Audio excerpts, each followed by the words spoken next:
Universities کے اندر ہمارے یہاں گمراہیاں پھیلائی جا رہی ہیں، اور ایک خاص سوچے سمجھے نظریے کے تحت امت مسلمہ کے خاص طور پر نوجوانوں کو، یوتھ کو ہماری دین سے دور کیا جا رہا ہے۔ ایک جو بہت زیادہ معروف عقیدہ ہماری یونیورسٹیز میں پڑھایا جاتا ہے وہ ہے ایولیوشن کا، ارتقاء کا۔ تو مختصر صاحب پہلے تو اس کا تعارف کروا دیں کہ یہ ہے کیا اور اس کی شرعی حیثیت کیا ہے۔ اور ابھی سننے میں آتا ہے کہ بسا اوقات جو ہمارے نام نہاد اسلامک اسکالرز ہیں وہ بھی کچھ اس کو اسلامی لبادہ پہناتے ہیں، اس کی کیا شرعی حیثیت ہے؟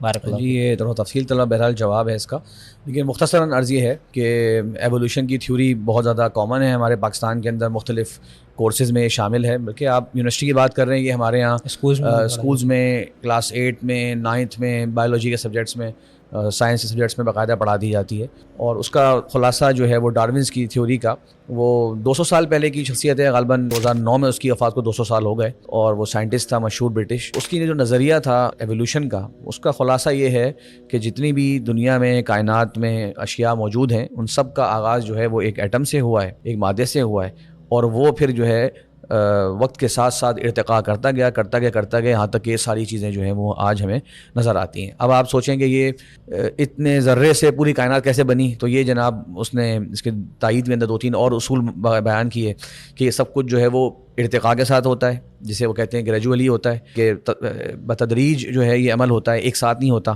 اور کتنے عرصے میں ہوتا ہے یہ لاکھوں اور کروڑوں سال جو ہے وہ انہوں نے بیان کر دیے کہ اتنے سالوں میں یہ کام ہو رہا ہوتا ہے۔ اور سب سے اہم بات یہ ہے کہ ہر چیز جو ہے وہ پھر اس سے مختلف قسم کی صورتیں حاصل کرتی رہتی ہے۔ تو بظاہر یہ قرآن کے بالکل صریح منافی ہے۔ اللہ تبارک و تعالیٰ نے انسان کی تخلیق کا ذکر قرآن مجید میں کیا ہے، اور بلکہ اللہ تعالیٰ نے قرآن مجید میں ہر چیز کو ایک بھرپور تقدیر کے ساتھ، بھرپور ایک کمال کے ساتھ تخلیق کا ذکر کیا۔ اِنَّا كُلَّ شَيْءٍ خَلَقْنَاهُ بِقَدَرٍ۔ اس کا ایک مطلب یہ ہے کہ ہر چیز کو جو ہے اللہ تعالیٰ نے تقدیر سے بنایا، اور ایک اس کا مطلب یہ ہے کہ اللہ تعالیٰ نے ہر چیز کو ایک مناسب اندازے سے بنایا۔ اور آدم علیہ السلام کی تخلیق کا اللہ تعالیٰ نے یہ نہیں کہا کہ وہ ایک ذرے سے جو بن گئے، اللہ نے فرمایا کہ خَلَقَهُ مِن تُرَابٍ ثُمَّ قَالَ لَهُ كُن فَيَكُونُ۔